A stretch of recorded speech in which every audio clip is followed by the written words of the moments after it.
The road to Judgment Day continues, and we have another Smackdown from April of 2004 to go over. This time it's the April 22nd of 2004 Smackdown to go over. Tro, how you doing? I am doing All right. I do, as I told you, I do have some stats for our channel for the not only the FCT retro wrestling review stats, but also some Road 2 stats since we've now done a lot of Road 2s. But some yeah, go ahead. sabermetrics here. The sabermetrics.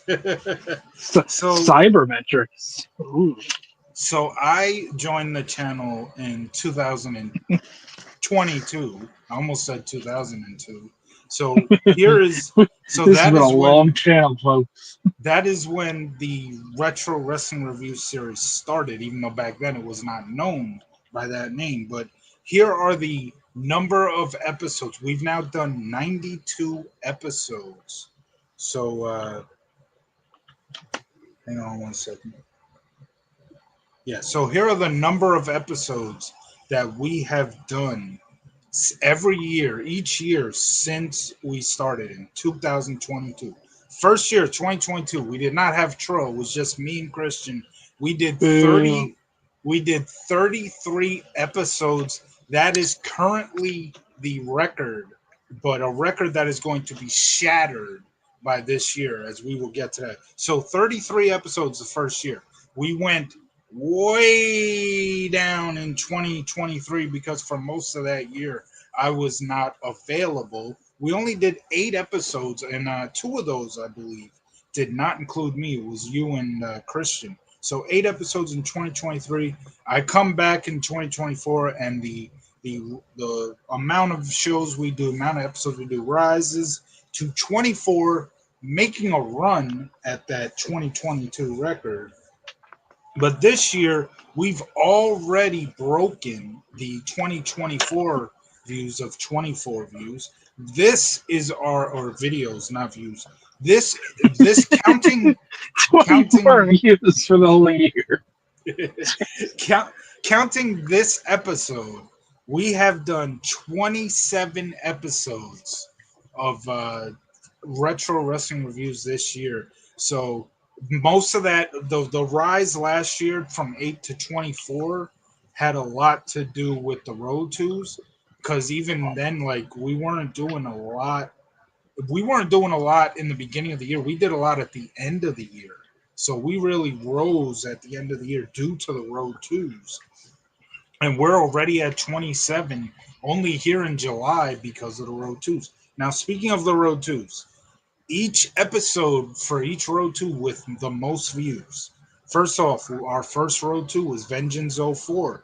The June 28th, 2004 Raw with 59 views was your leading view getter for that road two. None of the pay-per-views, by the way, have most views for any of these road twos thus far.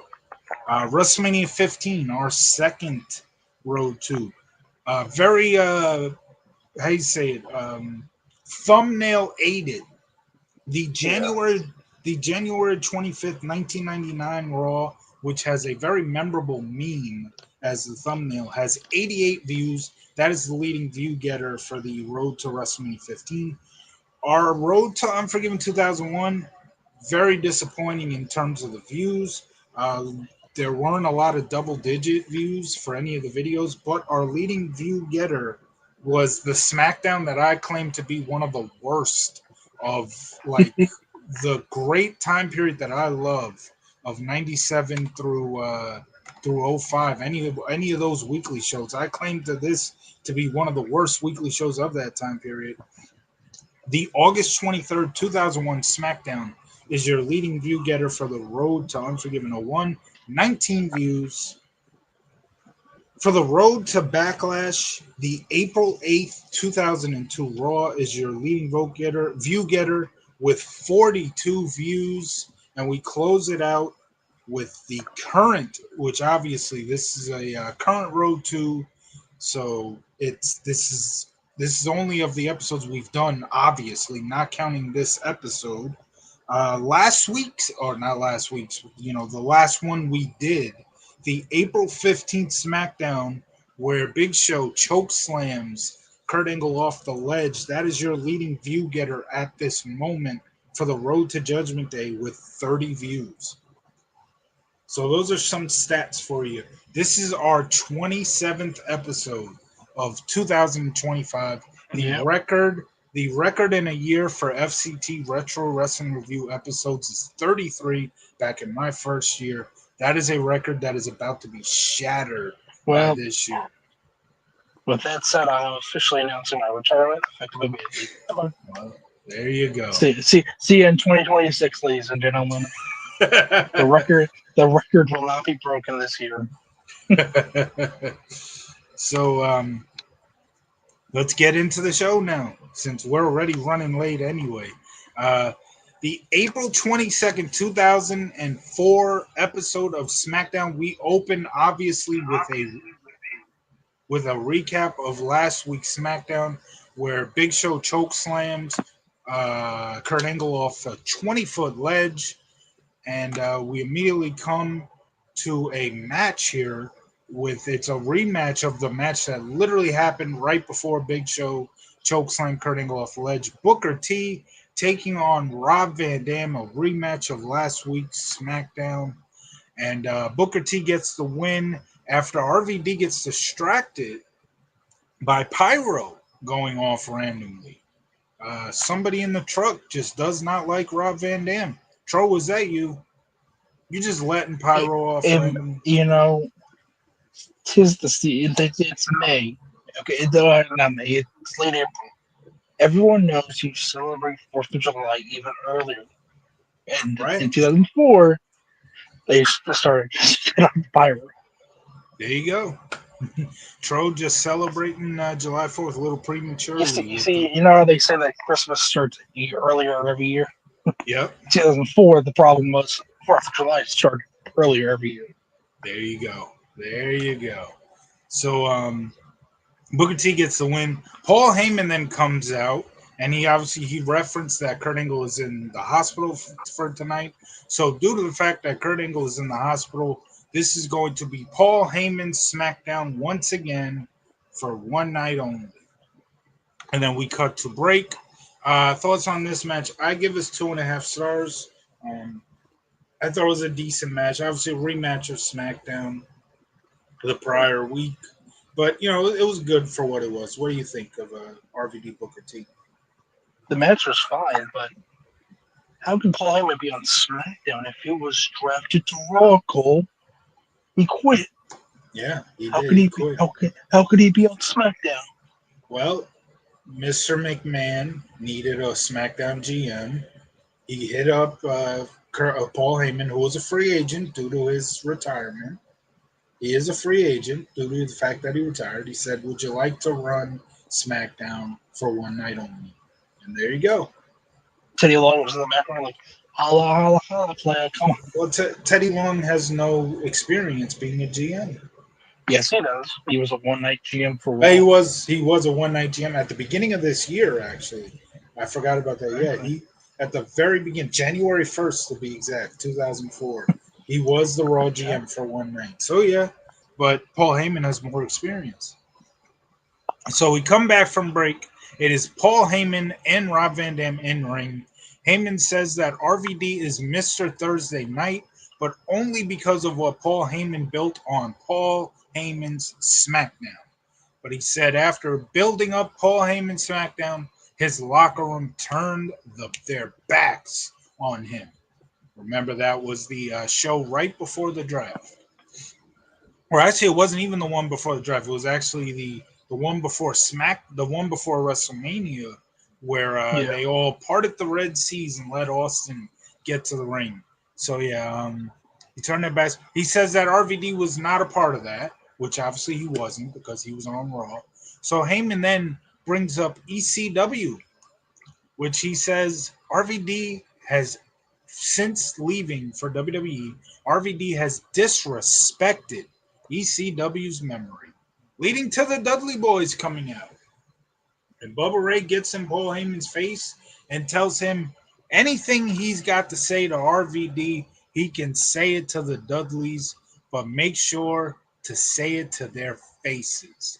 Paul Heyman says that since the Dudleys got to WWE, they have become caricatures of themselves. He says they have become they have become Mr. McMahon's lackeys, essentially. And he asked, when's the last time the Dudleys did anything newsworthy? Anything that made people at the end of the show say, wow, I got to see what happens next here. What are the Dudleys going to do next?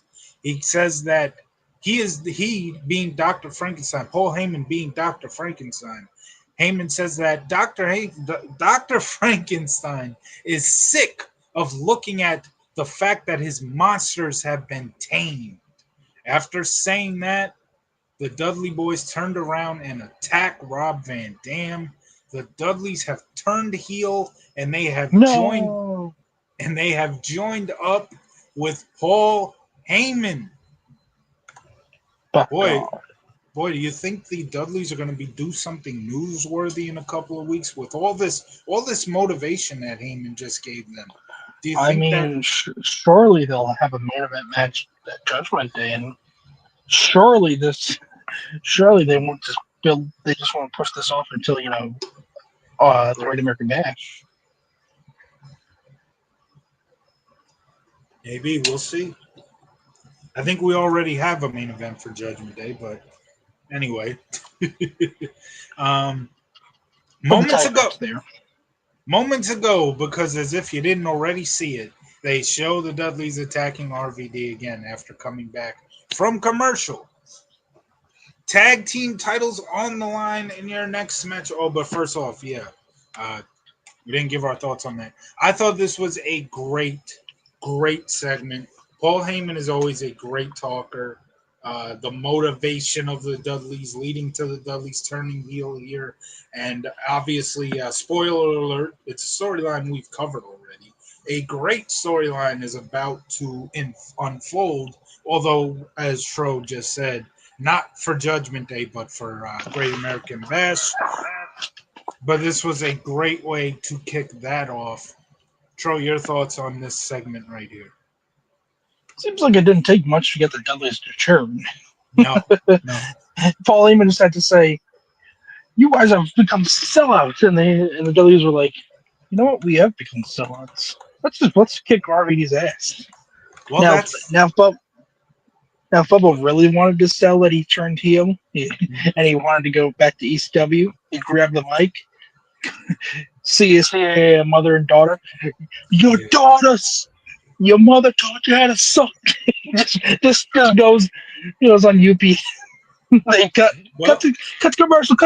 My God. Well, they don't have to cut the commercial because it's not live. It'll be that is true. Yeah. So he could get away with it, but have a Muhammad Hassan situation in 2004 involving Bubba Ray Dudley. Sorry, guys, we couldn't edit it out. We had all day to edit it out, but we didn't want to. By the way, where the hell is Spike in all this? The boss before becoming the boss. Yeah, where is he? I don't know. I was gonna say that it kind of makes sense because that's what they say that Paul Heyman did with all those ECW guys. They made them believe in ECW, and so being called a traitor and somebody who turned their back on ECW, that kind of makes sense that they would get mad at that, right? They were a part of the alliance, though. In what way have they turned their backs on ECW?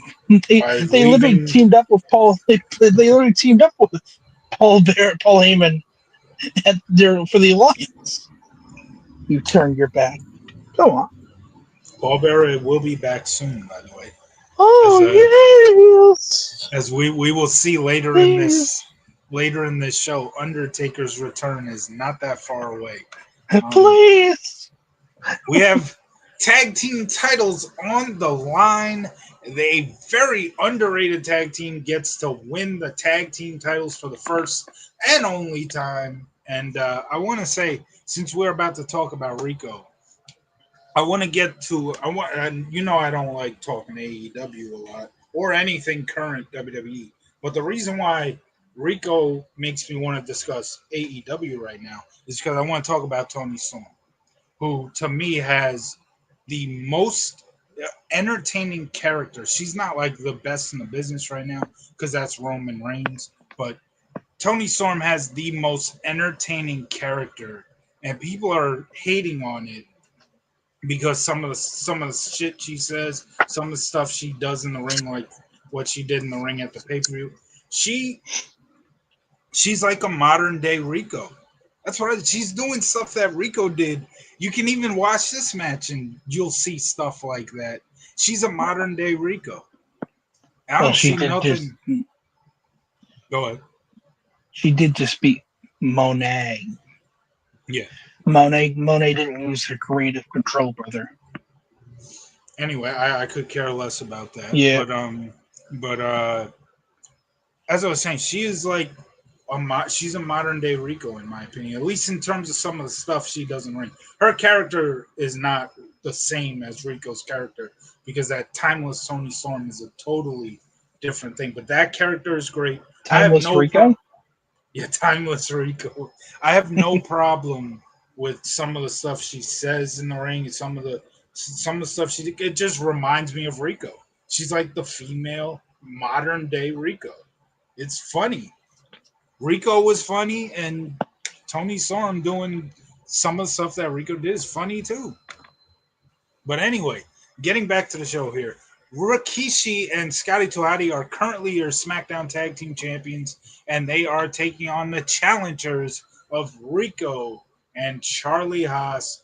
Rico and Haas end up getting the win here. At the end, Charlie Haas goes to hug Miss Jackie as he is celebrating the fact that he just won tag team titles. But then Rico tries to join in on a group hug. Charlie Haas jumps out of the ring. He was having nothing of it, but they're still both very extremely happy that they are tag team champions now. And I thought this was a very entertaining match. Obviously, Rico doing his antics, Charlie Haas being disgusted by everything Rico does. It was a very entertaining tag match. I give it 3.5 stars. New tag team champions crowned for the second time this week, as we will see in the Raw Rebound later tonight or later in the show. But Troy, your thoughts on the tag team titles here? Thanks for coming, Scotty 2 Hotty and Rikishi. Good odd ball couple tag team title win with Rico and Charlie Haas. Yeah. Crazy how they just kind of put Charlie Haas right back in the tag team picture. Well, it's not like he was going to be a single star. Let's be honest. Well, this certainly solidified that. Oh, you got Shelton over here freaking going to be facing Ric Flair at Backlash, getting 2 pinfall victories over Triple H over here. And we have freaking Charlie Haas on SmackDown winning the tag team titles.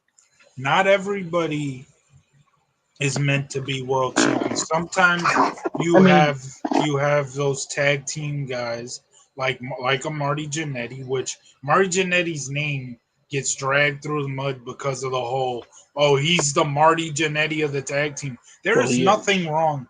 There's nothing wrong with being the Marty Jannetty of a tag team.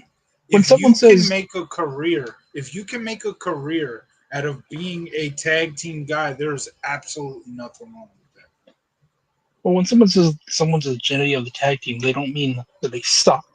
It just means they're the much less successful version of the other half of the tag team. That's not to say that Marty Jannetty was bad in the ring. Jannetty was fine in the ring. Outside the ring, he was fucking horrible, but it's to say that he wasn't as successful and more forgotten of a successful tag team. Yeah, but that doesn't mean he didn't make a career out of being a tag team guy. Not saying it, but Marty Jannetty is the default because of who he's teaming up with.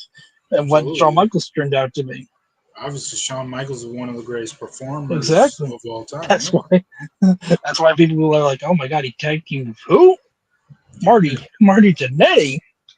So, so now we get a recap of Big Show's night. Everything that went down. Well, This was more of a prolonged recap as opposed to the recap we got at the very beginning of the show, which really just showed everything that happened at the very end of the night, that with Big Show choke slamming Kurt Angle off the ledge. This showed everything that led up to it, from Big Show losing Eddie Guerrero to the scenes with Tori Wilson, and then the choke slam off the ledge. So that's just a whole recap of Big Show's night last week, which is obviously his last night on SmackDown until September. Which, who knows when we'll get to that? That will have to be our Road to No Mercy '04. I don't know when we're gonna do that. That's a great he's show. enjoying a lot of pizza right now. That's a Enjoying a yeah. lot of pizza and growing out his Stock, mullet so it can be cut.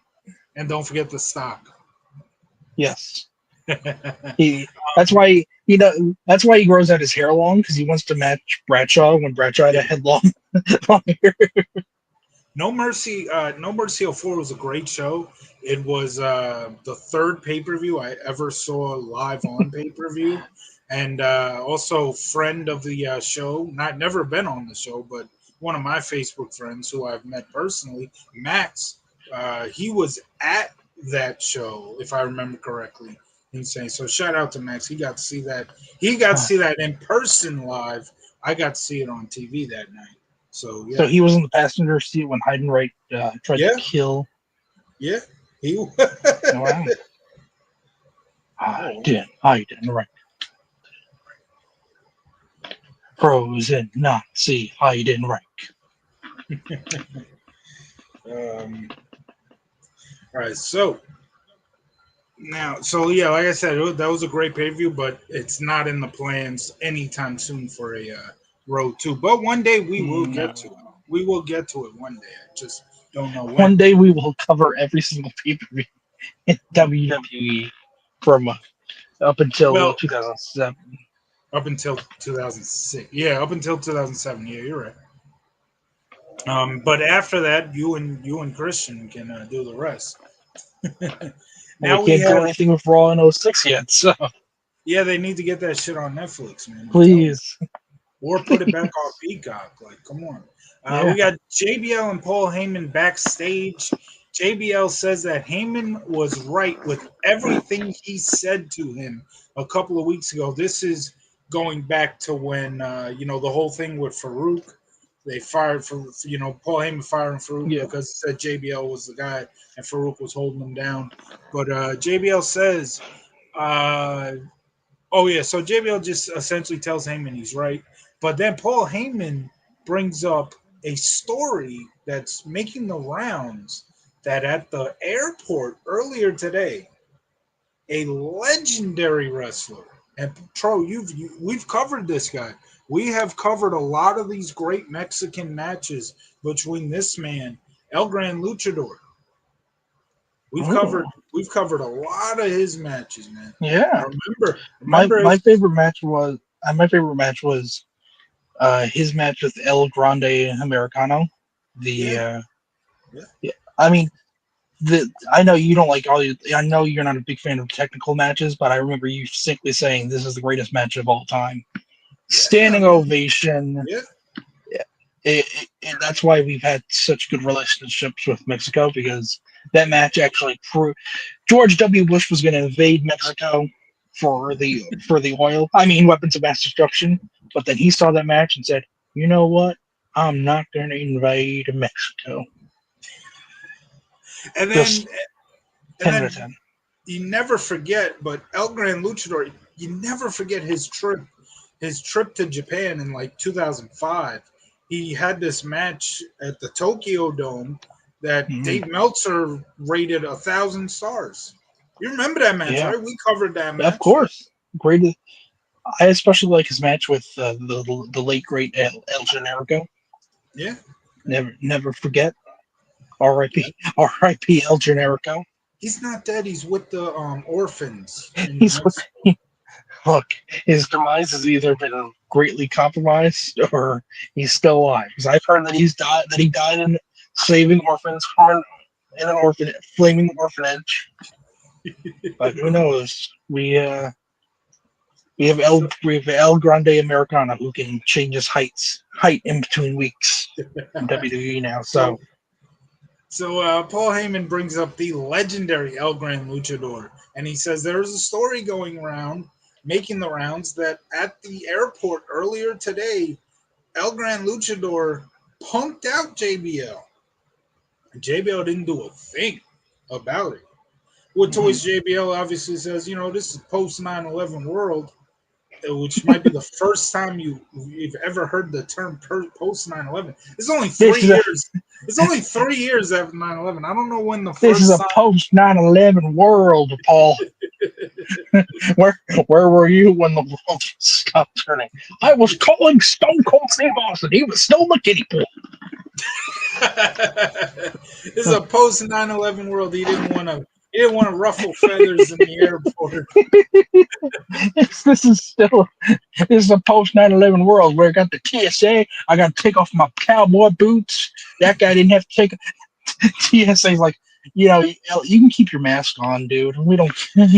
Surely you're not hiding anything under your mask. By the way, you mentioned JBL's boots. And I don't want to make this show about AEW at all. But going back to a sign at their big show, that said Adam Page has a chance to be the first cowboy to win a world championship since 1996. He is not the first cowboy to win a championship since 1996. What were the boots that you just said JBL were taking off there? Anybody can wear cowboy boots and claim to be a cowboy. 2004, longest running. JBL isn't a cowboy. He is a New Yorker. No. Longest. He denounced his Texanship. Smackdown champion. The cowboy. He is a New Yorker who lives in a penthouse above Central Park. No. Once a Texan, always a Texan. Well, no, that's not how it works. Yes, it is. He is a cowboy through and through. He is not a cowboy. Hangman Page is not. So if I put on a bear suit, am I automatically a bear then? Yes. If I win a championship, does that count as a bear winning a championship? Yes. No. Did you not see the episode of SpongeBob where Patrick was dressed up as a bear, and he was dressed up so well that they thought he was actually a real bear, and he actually thought he was doing such a good job that he didn't realize that there was an actual bear right there. Patrick was actually a gorilla. A gorilla. Get your SpongeBob facts right, motherfucker. Gen Z motherfucker right here knows my goddamn SpongeBob lore. The funny thing about that is I literally was just watching that episode a couple days ago. But no, you're right. It was a gorilla. But that means because you're an old man. If Patrick would have won the WWE title in that moment, he would have been the first gorilla to become WWE champion. That's not how it works. Yes, that's how it works. Cowboys have not won a title since '96. Cowboys. Well, Adam Page won the AEW fuck title. The Cowboys. Adam Page won the AEW title, didn't he? So he was the first cowboy to win a world champion since 2004. Yeah, all it took them was to just copy WWE's homework on WrestleMania 40, and yeah, crazy. You just use staples and beds of nails, and boy, howdy, people just love when you just blade in the first 5 minutes of a match. Yeah, because I was obviously, as we all know, if you blood equals making a great match, right? That's how it works. Well, that's like I said. Remember, I watched that. What was the name of that special that I watched that they did? Fyter Fest. Fyter Fest. Yeah, I watched the first one. I was so bored out of my mind I didn't watch the second one. But in Moxley's match, Mark Briscoe got colored. So John Moxley pre-bleeds before every match. Just like, I'm not bleeding. Oh, why am I not bleeding? It's been 5 seconds, 10 seconds. Why am I not bleeding yet? Come on. I literally Use staples on me, please. I took the bait again, by the way, and actually watched the recent Dynamite, the one before the pay-per-view. I only watched like the first 30 minutes and was done. I watched the women's match. I watched like up to the women's match. I was like, okay, I've seen Tony Storm. I'm done for I don't care about You've the seen rest of Tony Storm. You're done. Yeah. You are satisfied. She is literally the only reason to watch that show right now. She's literally the only reason to, outside of Roman Reigns, she's literally the only reason to watch anything. Well, Roman Reigns. I was about to say Roman Reigns isn't on AEW, but no, he also hasn't been on WWE since WrestleMania. So, well, then that's a problem. But yeah, well, hey, that's his fucking problem. He doesn't want to show up. Tony's the only reason to watch AEW. Roman Reigns is the only reason to watch WWE. And one person is not going to get me to watch on a weekly basis. But you're not going to watch now that Hangman Page is AEW champion. You're not going to start watching. You think I give a damn about Hangman Page? Hey, it's Hangman Adam Page. He just finished his story. They had Bryan Danielson do the yes chant, even though WWE told him to stop doing the yes chant. Wait until the Islanders start getting ceases from WWE. We actually own the yes chant, so can you not do it anymore? Technically, it started with like a UFC fighter. Yes, but I guess he didn't trademark it though. I don't know how WWE. I think they have the trademark for it being 3 times in a row. But as long as they're not selling anything, yes, which I don't think they do. WWE or the Islanders. It's 3 words. Well, for the Islanders, it's the fan base is doing. The Islanders can't. Yeah, I mean it's the Blue and Orange Army. They're the ones who started it. Right, which led to Shannon Hogan interviewing Bryan Danielson about 10 years ago now during an intermission during one game. I remember that very well. I remember he was at a Brooklyn game, and he had never watched an Islander. He obviously hadn't watched us since we started doing the yes chants, because immediately after we scored the goal, he started doing yes, yes, yes. I'm like, no, you're doing it wrong. You wait for the dun dun dun dun dun dun dun dun dun. You've ruined it, Daniel Bryan. Damn it. And this was pre-Kraken too, which I don't know if I guess he's probably a Kraken fan. Seeing that I'm sure that man fucking lives in that guy lives somewhere in Washington State. I don't know if he's connected to anything in the outside world. Yeah.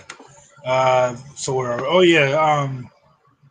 Right. So getting back to where we were, El Gran Luchador punked out JBL at the airport earlier today. JBL brought up the post 9/11 world. He didn't want to get anything, didn't want to ruffle any feathers at the airport. To which Paul Heyman brings it up again. He punked you out. You got to do something about it. You got to call his bluff. To which Paul Heyman, who again is the GM for the night, this is Paul Heyman Smackdown again. He makes JBL versus El Gran Luchador. JBL then says for later tonight. In fact, that is actually the next match. JBL then says if the number 1 contender has to wrestle tonight, then so should the champ. That is when Paul Heyman says, then defending his WWE title tonight, and JBL stops him like, whoa, hey, I'm the number 1 contender. I'm next in line. No championship match, obviously. That's when Paul Heyman says, okay, no championship tonight, but Eddie Guerrero will take on the Dudley. The Dudley. The Dudley. Obviously was not going to be Spike, but he did not say if it was Bubba or Devon, just Dudley. What if it was Dances with Dudley? Maybe it's Big Dick Dudley. Or Sign Guy Dudley. Sign Guy Dudley. Yeah, it could be any. That's all the Dudleys I know. he did bring up ECW during that opening promo or the promo after the opening match. So maybe, maybe. It's like the Fatu family who just keeps on showing up new members every freaking week, almost in WWE now. Just more Dudleys just start showing up. So after Heyman makes the match, JBL calls Heyman a genius. To which Paul Heyman says, "Takes one to know one." This was a this was a this was a really good. How about Dudley Moore? Dudley Christian Moore. says Dudley Moore. How you doing, Chris? What's up, Christian? Um, so yeah, Dudley Moore. I've never heard of that guy. So so where was I? Okay, so JBL and Heyman backstage. Two great heels. Great heel segment here, especially with the end. You're a genius. Takes one to know one. I thought this was a great segment. And give me 1 second. Hang on. One. Oh, he's not back. What about the Super Bowl 41?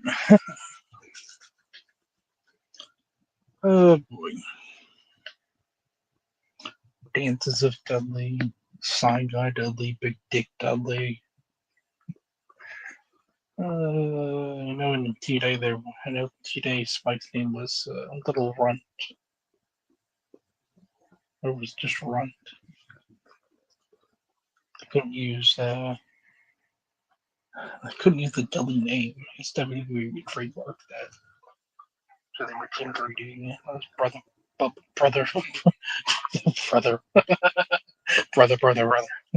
brother Devon and brother Bubba.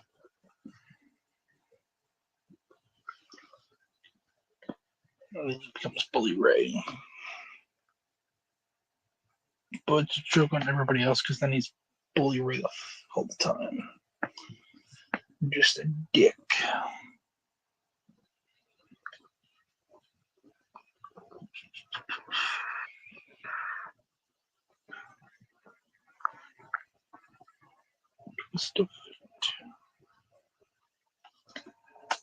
And that is why Super Bowl 41 is the best.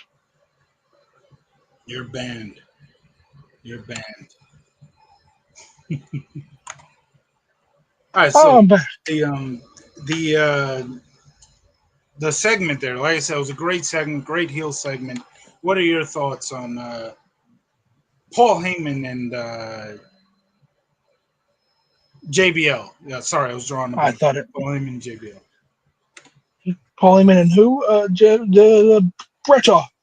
Oh, I thought it was good. Yeah. Christian says Dudley Moore is an actor. Okay. Now we have JBL versus El Gran Luchador. And not much to really say about this. JBL at one point gets a pin, gets it to about 2, then picks up El Gran Luchador. He's obviously toying with El Gran Luchador, which is not smart to toy with a legend that is El Gran Luchador. I mean, again, 1,000-star match in his tour of Japan. Don't forget that. El Gran Luchador actually had a stomach ache, so that's why he lost in the way he did it here against JBL. Exactly. If he was fully healthy, JBL would have been over. Exactly. And yes, El Gran Luchador does take the loss here due to the stomach issue. I give us about 2.5 stars. It was okay for what it was. I give a lot of matches 2.5 stars on this show. This is one of them. So what are your thoughts on JBL versus El Gran Luchador? El Gran Luchador. When you have two legends in the ring like these two, it's just magic. Unfortunately, due to the stomach issue, El Gran Luchador was not able to compete at his fullest. If he did, then it'd be him against Eddie at Judgment Day. Oh, I agree. But for what it was fine. Right. So now, let's see what we got now here. Oh, the debut of the pre-podcast era, Cafe de Rene. So Rene Dupree comes out, asks for a moment of silence for Kurt Angle with what happened to him last week. The crowd does not oblige, which pisses off Rene Dupree. He goes on a little tangent as to why, he's pissed off with the fans as Kurt Angle lays in a hospital bed and they don't give a damn. So then he brings out his first guest on the Cafe de Rene weekly talk show, Tori Wilson, as she's coming out to do what she believes is to promote her upcoming Divas magazine, which she is on the cover of. But Renee immediately asked her why she was laughing at the Big Show last week. That catches Tori off guard. Tori says she thought, like I said, she thought she was coming out here to plug her Divas magazine. Renee then goes on to blame Tori for Kurt Angle being in a hospital bed. And he says that it's clear, as he's getting up and actually getting in Tori's face here, it is clear that Fifi isn't the only bitch in the ring right now. And due to the disrespect to Tori Wilson, Rene Dupree is officially banned from this channel. We will never have the leader of the Cafe de Rene podcast. Oh, man. Whatever will we do without it? How about what if he tells another story about how he was bullied backstage? I don't know. Renee then goes to attack Tori, but John Cena comes in and puts a stop to that. So, opening Cafe de Rene, I thought this was a good segment. Tori Wilson again, the facial reactions that she had on this show just sold everything. Again, there's supposed revolution that happened 10 years ago. We forget about, we don't talk about how great women like Tori Wilson were, but she absolutely is great at the facial reaction aspect like that. More than just doing a bunch of fake moves, but yeah, there's a revolution going on. But yeah, Tori Wilson, great in this segment. There's going to be a backstage segment, a few right after the next match, which she was great in as well. But yeah, again, the opening Cafe de Rene, Rene Dupree, great heel here. Tori was great too. I thought this was a great segment. What are your thoughts on Cafe de Rene, the first segment? Well, first, I can't wait till Judgment Day when we have a mixed species gender match with Cena and Tori against Fifi and Renee. That would have been hilarious. But 10 out of 10. But on your comments about the women's divas revolution, yeah, 10 years ago it was needed because they were literally being told as they were getting to the ring, go home. The matches were getting 2 minutes at most every week. Well, okay, maybe but I'm not even talking about. They're not disregarding everything that happened in the 2000s. They sure make it out like they're disregarding it. They're not disregarding, but they're saying we're not just here just to be pretty. Which for a lot of the 2000s, especially with the Diva search, it was literally just especially if fucking John Laurinaitis was who's the most pretty of these people I can take from the swimsuit magazine. It was more who can I sexually assault most? It was more than just their looks though. Most of those for the Diva search, it was mostly their looks. Well, for the Diva search, okay, but when most of the women who were in WWE at that time were absolute stars, bigger stars than most of the women who have been in this Diva revolution. It's not about the length of these matches. I don't know. None of them main evented WrestleMania. Well, they didn't have to. They didn't have to. Tori Wilson is not a bigger star than most of these women today. Oh, I absolutely say she is. Absolutely. No, she's good. She was good in ring, which is an improvement over a lot of people back then. It's not about being good in the ring. Again, somebody like Kelly, I can respect because she got into the business when she was 19. She got into the business and she was hired because she was 19, and that really turned on the two elderly gentlemen But she was pretty dog shit when she started. She actually learned how to go from dog shit to okay, which is an improvement. Because she used to not be able to she used to not be able to run the ropes at all. Again, Kelly was a star. That nobody's gonna like to hear this, but the Bellas was stars. Fuck the Bellas. But yeah, they were stars, but they're fucking. I can't stand them. I can't stand the Bellas, especially Nikki. Again, length of match time has nothing to do with being entertaining.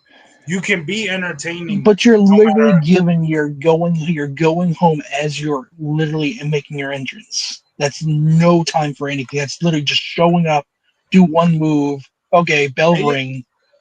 Okay, and I agree with that. They should not have had that short of time, but that doesn't take away the fact that they were stars. Just because they also weren't giving any storylines. Storylines were non-existent. Tori Wilson and Dawn Marie, that wasn't a storyline. That was a great storyline. Yeah, but what else were the women doing in 2004? 2004. Well, that's like 2003. But 2004, you had Tori and Stacey were having a feud at some point. Those are two. What was it about? They were just feuding essentially. There was no story. I wouldn't say there was a storyline to it. No. But they were just feuding, pretty much. But Judgement were at a Great American Bash. They have a pool party, not a pool party. They're in the jacuzzi, and that's all they do. No, didn't they face each other at Great American? Yeah, they faced each other at Great American Bash. They weren't just in that jacuzzi, bro. In a scantily clad. No, it wasn't a. I'm not trying to say women's wrestling in 2000 and back in 2000 was horrible. It wasn't. There were good people. Stacey Keebler was fine. Tori Wilson was fine. Lita, Trish Stratus, Beth Phoenix. Yeah. They were all good. Victoria. They were all good. They just didn't have any real direction. The women of today cannot touch them in terms of star power. They literally just had a pay-per-view last night. Yeah, so it was one of their better pay-per-views they've ever had for the past couple of years. The one person who I would say in WWE right now, women's wise, not counting Trish because she's 2000s, Becky Lynch is obviously a star. I mean, this is somebody who's been on ESPN and stuff, or she's had ESPN commercials and stuff. Like Becky Lynch is absolutely a star. Becky Lynch changed everything because she was able to organically get a WrestleMania main event. Not that I'm saying that them having two nights doesn't count as a WrestleMania event. It totally does. No, it does. She was able to do it. She was able to do it when it was one night, and that's saying something because she organically got super over. I think people might forget how hot she was for WrestleMania 35. To me, a 2-night show. And Charlotte, by the way, since you mentioned that, Charlotte absolutely is a star too. And people complain. People go, "Oh, she wins all the time." Yeah, because she's a fucking star. That's why. It's ridiculous. You want stars, but then you complain when they win all the time. Like, give me a break. I was just tired of her. We were just tired of her specifically winning all the time. It's literally just like. It's funny because there are people who consider pro wrestling a sport, and the fans actually they, how do I say it? They treat it the way they treat sports, where I want to see. Wouldn't you be pissed? No, if they're the best team, they win. Obviously I want the Mets to win, but if they're, what am I going to be pissed about? But listen to this. Pat Mahomes, he's the new guy. Yes, Pat Mahomes, take down that Tom Brady. Oh my gosh, Pat Mahomes won again. Oh no, are you kidding me? The Chiefs did it. They won again. Oh, I hope this Josh Allen takes down the Chiefs, and if he does, oh my gosh, the Bills won a third one. Oh, they won a fifth. Oh, these damn Bills. That's how sport fans are. They want stars, but when the stars keep winning, you get tired of. Like, get out of here. don't think Winners are hate winners. the Chiefs as much as they hated the Patriots. They still hate the Chiefs now. They absolutely hate the do. Chiefs because they're successful, but I don't think as many people hate the Chiefs as the Patriots also cheated. Don't forget. So, They still won. They still won. But did they win against the Giants though? They didn't win against the Giants, but Peyton Manning. Tom Brady still has. Tom Brady lost to two quarterbacks in the Super Bowl. That's what everybody loves bringing up. Tom Brady still has more rings.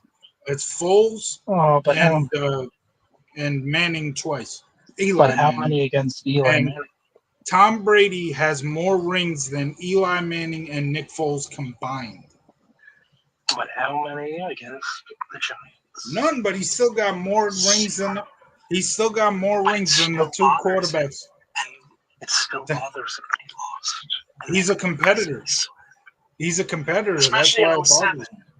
That loss still bothers him, and obviously that me so much. I'm sure he goes to bed every night and he has that helmet catch stuck in his head. That loss would get on anybody's nerves to get that close to perfection and lose a championship game. That would get on anybody's nerves. And he doesn't even get a chance to get revenge because his ass gets hurt week 1 of the next year. Yeah. And that team still almost makes the playoffs. The Matt Castle Patriots almost make the playoffs, which just shows how good that team was at the core. That even without Brady and having Matt Castle as your fucking quarterback, you were still able to do pretty good.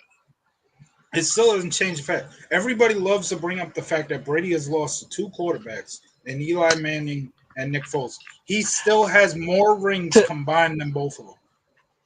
Well, to be fair, they have losing to Nick Foles is a little embarrassing. Nick Foles is pretty dog shit. That was a damn good Eagles team. That defense won them that game. Eagles. Yeah. Fuck the Eagles. They got more recent championships than your Giants do. In this last decade, they got two more than your Giants. That's what we have 4. We still have 2 more titles than that. We'll see about that. No, I don't know about that with Jalen Hurts. I don't know about that with Jalen Hurts. They already hate him. They're already hating on Jalen Hurts, and he's only 1-1. The Eagles aren't ready for unlimited Russell Wilson. Anyway, if he fails, we got famous Jameis out there. He'll be throwing some picks, but he'll be also throwing some touchdowns. Okay, so John Cena taking on. So John Cena stayed in the ring after attacking Rene Dupree. As we get back to the show here, John Cena is taking on Chavo and Chavo Senior. This is again still pre-Chavo classic, but rest in peace. Yeah. Rest in peace to Chavo Senior. As he's mint condition. Yeah, he's mint condition. Chavo mint condition. Chavo mint condition. But Chavo Jr. actually gets a victory over John Cena here, which I guess it's really not as big as that sounds today. Back in 2004, he gets a pinfall victory over John Cena. Yeah, not as big as that good. Not as big in 2004 as that would sound today. Again, like I said, there's a lot of matches here that I give 2.5 stars where they were good, but they weren't anything too special. This was another one of them, 2.5 stars. The reason why Chavo wins, obviously, Rene Dupree got to get his get back. He runs in, attacks John Cena on the outside, and Chavo Jr. picks up the scraps, gets the win. Tro, your thoughts on Chavo getting a victory over John Cena? Oh, yeah. That means there's going to be a triple threat match at Judgment Day. Chavo versus Rene versus Cena. The U.S. So what happens? Okay, hold on. Give me a second here. Talk about your thoughts on the match. I thought it was good. I thought it was a very fine match. Fine match. Got Chavo mint condition out there. He's not class again. He's almost classic. He'll be classic. It'll be classic soon enough. Everything will be right in the world.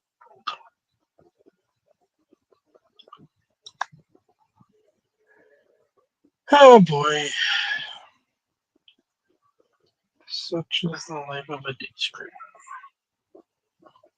Sometimes they're there, sometimes they're not. It is a hot one today.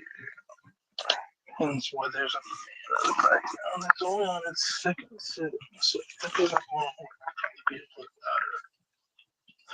Keeping it cooler, but I'm sure it's already making enough noise in the audio. So. Also, notice like how my eyes aren't on the screen, like on the camera. I can't look at the camera because I don't even know where the camera is. It's like, look, it looks like I want to go away the whole time, but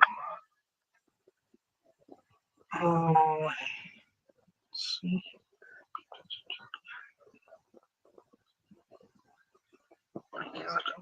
Yes. We're on Dudley's keep down. I'm a Dudley, you're a Dudley, he, she, me, Dudley, Dudleyville, Dudley. Come on, it's first break. Chavo. Early it's a pinball victory over Cena. Which, like, what Frank said, 2004 isn't that crazy, but you know it is crazy that Carlito gets a pinball victory over Cena in 07. That is pretty interesting. Of course, there's my distraction. I think either Orton or Laga. Probably Orton, because it was short hair Carlito. That was September of 07. So probably right around that time.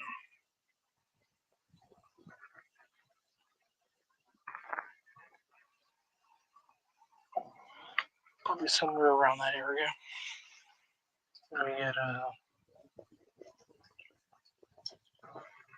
whatever meeting we had for giving up 7. That'd be 3 shows, and that's past his limit. That's past his limit, so yeah, 7 not gonna happen. But our next ratings will be interesting. They'll be interesting, to say the least. 2 people chat.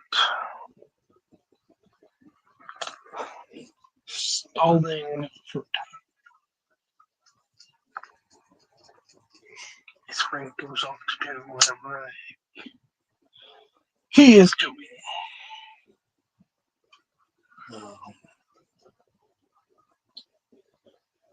But I know we're getting close to the JBL finger heart attack of doom, where apparently JBL has the power, the ability to just magically give women heart attacks. That is an apparently that's just the power of the JBL has. And we'll be getting to that next week. Well, not next week, the next episode, I believe. JBL's powers are just unbelievable. He has touches the woman once, she has a heart attack, has to be escorted out by police. 2004 JBL, son of a bitch.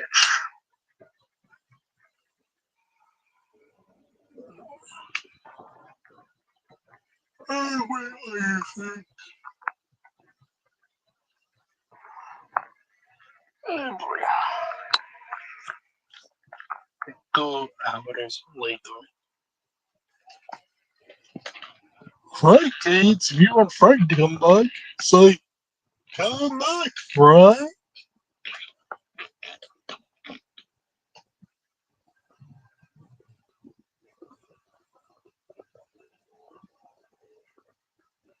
You'll be back in a few minutes. One of those kitty shows. If you want to come back, kids, say, Come back, Frank. It doesn't work. He doesn't come back.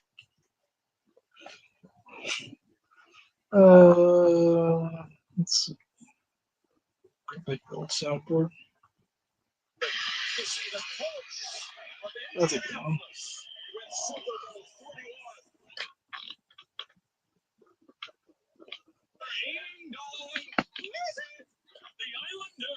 Biatch.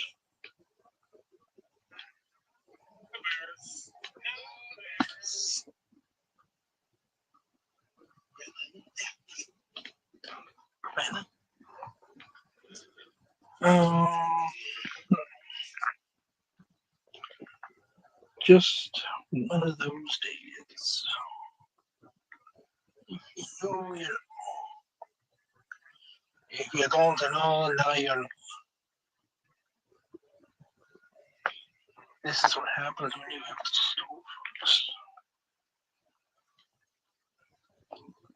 stop.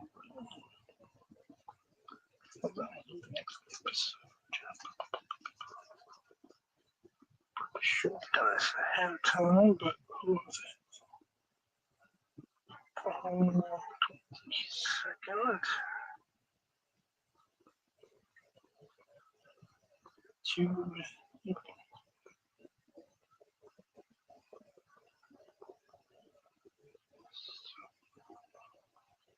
One.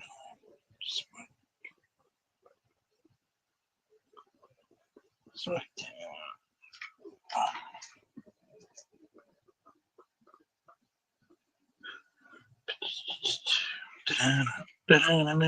Oh, we're in British Columbia.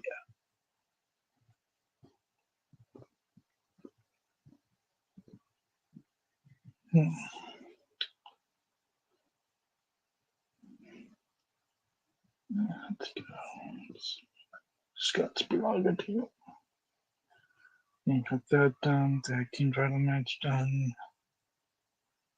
El ganador. Ah, yes. Up next, we see our first vignette for the greatest gimmick of all time, Mordecai.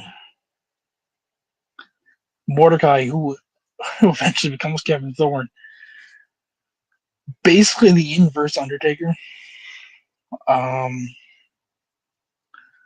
He says the day of judgment is drawing near. Yeah, you're right. He's on the road to Judgment Day. He's gonna he's gonna have a match with someone who's on the card tonight. And spoiler alert, it's not the Undertaker. It's gonna be somebody who lost the title tonight. So that kind of narrows it down. Obviously, it's gonna be Booker T. Not Booker T yet. Rikishi.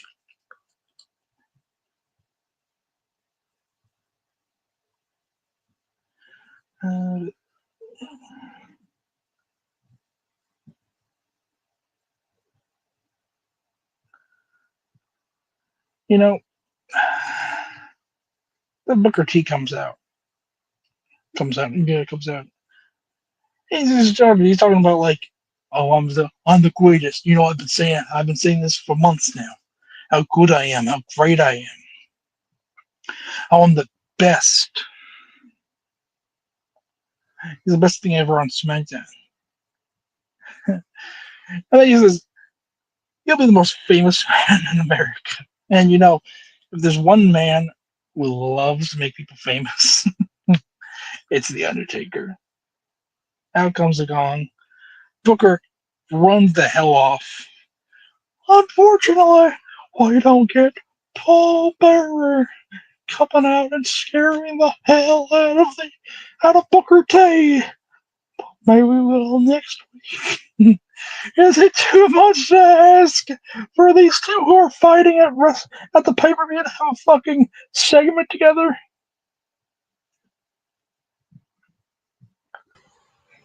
And that's why Mordecai's the best. I actually heard most of the stuff you were saying, so saying something random made no sense. Damn. So where are we? Okay, so Did you give your thoughts on Cena versus the Chavos? Yes. Now we have. No, I spent the whole 10 minutes not talking about anything. Now we have Paul Heyman telling Tori, as Tori is sitting in a. I think she was sitting in the makeup chair. So Yeah. Paul Heyman walks over and tells her he doesn't appreciate what Renee Dupree just did to her. So he is putting Renee in a match next week against Tori Wilson. No. To which Tori looked terrified. And again, Tori Wilson selling with those facial reactions. Tori's one of the better stars at this point with these facial reactions, at least on these last 2 episodes. Great segment here between Heyman being the heel that he is, and Tori Wilson just selling it with the facial reactions. Your thoughts on this quick backstage segment? Nice, quick, and to the point, and it's set up next week. Yep. There you go. Now we have a Mordecai vignette, as you just mentioned. Mordecai vignette, and it's pretty funny because of what happens next. We have Booker T in the ring. He essentially just cuts a promo. Hold on. What about, you're not going to mention how great Mordecai is? Mordecai was great. He could have been. He's the inverse Undertaker. Yeah, if it wasn't for that bar fight, he could have been a star. You know what? You're probably right. Yeah.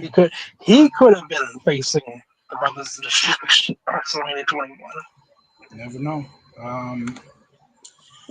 Booker T in ring, he cuts another promo talking about how he hates SmackDown and how he was so great on Raw. What an original promo. He ends up saying he was a legend on Raw, but then he gets interrupted as the lights go out. Booker T gets out of the ring and heads on out. Great little segment here, although, again, this is kind of getting a little repetitive, as you said. But I like that we finally have an opponent for Booker T here. And the I hate being on SmackDown, I loved being on Raw thing is kind of going to end. And now we're starting the program here with Undertaker. His whole SmackDown gimmick up to this point was literally just, I hate it here, I hate it here, I hate it here, I hate it here. I am so much better than everyone. And that obviously has run its course, and that's why it's ending here. We got Undertaker coming out. This is the end of that. That's just his whole gimmick for the rest of the time on SmackDown. He's just bitching. He wins the world title. He's like, man, I don't get He stays on SmackDown for like 10 years, and he hates the whole. I hate it here. He goes to Raw. I hate it here. I love Smack. So yeah, a decent segment, and again, we're setting this up here. I love the whole. Go ahead. Now Booker says, I'm going to be the most famous man in the world. Now, he does say who's known for making people famous? The Undertaker. There you go. Exactly. The Undertaker wasn't gonna fuck with him. Undertaker doesn't give a fuck about SmackDown. But the moment he said famous, yeah. You're gonna have to make Booker T famous, Undertaker. He really hates being on SmackDown. Why does it always work out to when you say you're the only person alive who can do something in WWE? The Undertaker comes out. And you talk about being famous, The Undertaker comes out. It's funny how that always happens.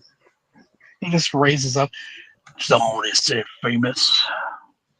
So yeah, that was a decent little segment, setting up Booker versus Taker. Do you have any thoughts on the promo? No. It was a fine promo. Raw Rebound. We have Tyson Tomko's debut as Christian anoints him the problem solver. Eric Bischoff makes Chris Benoit versus Shawn Michaels for the world title in 2 weeks. They immediately cut to Triple H being interviewed by Todd Grisham, where he says that should be his match. Eugene hitting William Regal in a very, very, let's just say a spot you do not want to get hit if you're a man, with the shirt gun. So he essentially gets hit with a shirt, but it's flying out of a gun, so obviously it hurts. And Kane makes a sacrifice. Kane takes out Matt Hardy with Lita looking on in fear.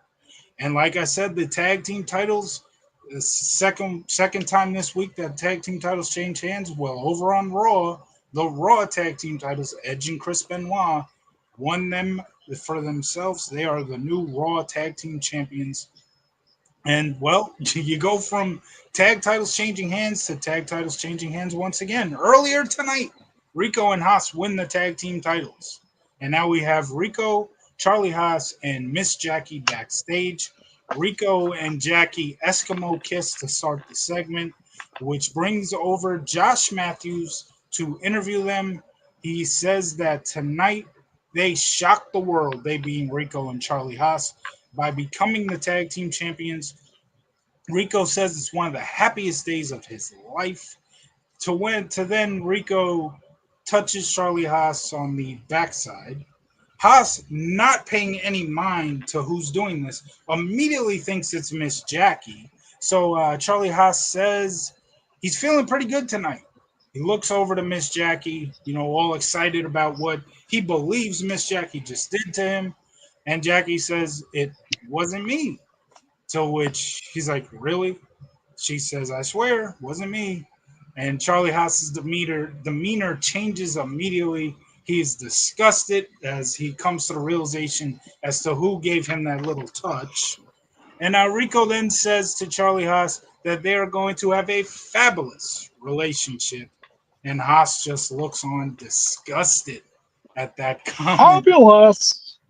I thought this was a very entertaining. Again, I love the Rico Haas and Miss Jackie tag team.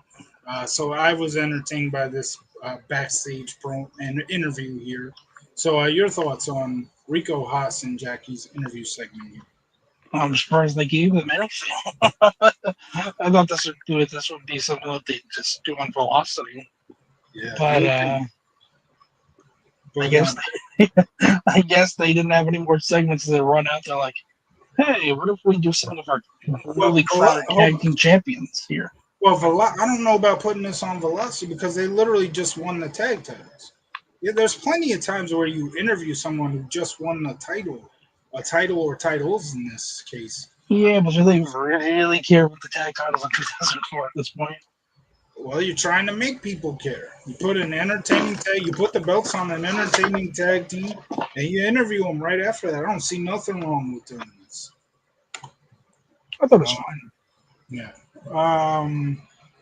Now the Dudley Boys come to the ring because this is your main event. Do you have a sponsor? Because I did not think of a sponsor. You got a main event sponsor. I can't believe you didn't think of a sponsor. How dare you? Obviously, this is sponsored by Super Bowl 41. Super Bowl 41. Crunch this. You know what? No, I do have a sponsor. My sponsor is the 1985 divisional playoff game. So technically 86 because it was played in 86. But the 85 season NFC divisional matchup between the Chicago Bears and the New York Giants. This is how the Giants punted in that game. So the punter kicks it, and the ball goes. The ball goes behind his head. Touchdown, Bears. The Bears put a whooping on the Giants. That's your sponsor for the main event. For as bad as that loss might be, at least it wasn't a double doink. Yeah, doink. To lose in the playoffs. Yeah. Well, if we didn't have Russell Wilson wasn't in that game. What did I miss? The Eagles. That's right. Yeah. That's right. Yeah. I'm getting. You know what I was thinking? I was thinking about the Vikings. If we had a damn quarterback who can throw the ball accuracy, we would have won that game. And Cody Parkey would have never been lining up for that damn kid. If only we had He makes the practice kick perfectly. And he so horribly. So the Dudley Boys come to the ring, and we get one final earlier tonight. It is the Dudleys attack on RVD. And now your main event, Eddie Guerrero versus the Dudley. It is revealed to be Bubba Dudley. Nope, they switch. It's Devon Dudley. Eddie Guerrero taking on Devon Dudley in your main event. Devon gets the win after a roll up right near the ropes. So obviously Bubba Ray's on the outside right here. He is holding on to Devon's legs during this roll up. So Devon gets the win by cheating. I give this 3.5 stars. I thought this was easily the match of the night. Go ahead. What were you gonna say? They should have tried to play and do twin magic here. Try to swap out Bubba for. They don't look alike. That's the problem. Oh, when you start excited, all Dudley boys just don't. All Dudley boys don't look alike. They don't. Bubba and Devon are obviously brothers. Big Dick Bud Dudley went around town. Went around Dudleyville. So after the match, JBL runs in, hits a power bomb on Eddie Guerrero, and then hits him with the clothesline from hell. Again, my rating on the match would be 3.5. I thought this was the best match on this show. We will get to match and segment of the night, even though I've already spoiled my match of the night. But before that, your thoughts on the main event here? I thought it was fun. It was a fine main event. It's good to see them show off the Devon a little bit. Not that Devon's bad in the ring. Devon's fine in the ring. But we also didn't have any more. It's interesting because this is the only time we really see Eddie all night. Like he's just in the back. Like, okay, I guess Paul Heyman's running the show tonight. Yeah. Paul Heyman's like, I don't really care. I for some reason have no ill will towards Eddie Guerrero, and therefore I will not make him suffer tonight. So match of the night and segment of the night, I've already given away my match of the night. It's the main event, Eddie Guerrero versus Devon Dudley. But there really wasn't like a big match in terms of, obviously the highest rated match is 3.5 stars for me personally. So that just shows that there wasn't a really epic match on this show. But segment of the night, there really wasn't an epic segment either for that matter. But segment of the night for me is the Heyman and RVD with the Dudleys and the Dudleys turning heel. That is my segment of the night. Overall, first you give your match and segment of the night. My match of the night was a main event, and segment would be the Cafe de la Renee. I considered that for a segment of the night, but I went with that first segment. Overall, this wasn't like a really epic SmackDown, but I still thought there was enough entertaining stuff that I can give it a very good and not good. Like I was hanging around that like 7.5 to 8 type of. The reason why I went 8 was because there was a lot of entertaining stuff, even though I feel like in terms of like a really good segment, we didn't have that. A really good segment could have put this to like 9. But I also feel one of my gripes with this show is not having Kurt Angle, and I get it. Throughout the whole night, they kept saying he's in the hospital. You could have did something in a setting of a hospital room setting. I mean, it's not like WWE hasn't done that before, but I guess they wanted to give Angle a night off. I understand that. Have Eddie Guerrero dressed up as a doctor, or even better, the Big Show. Yeah. I'll take it from here, nurse. I don't even mean a segment where like Angle gets attacked, but just a segment where like he says like what the whole SmackDown roster is gonna like regret what Big Show did to me. When I get back, there's gonna be hell to pay. Stuff like something like that. Some type of segment. Go ahead. They've blown their load already with hospital segments. Considering how the Shane McMahon and Kane feud had 2 hospital segments. Yeah. So I think they kind of like, well, shit, we can't do any more hospital segments. We literally used the same actress for both times.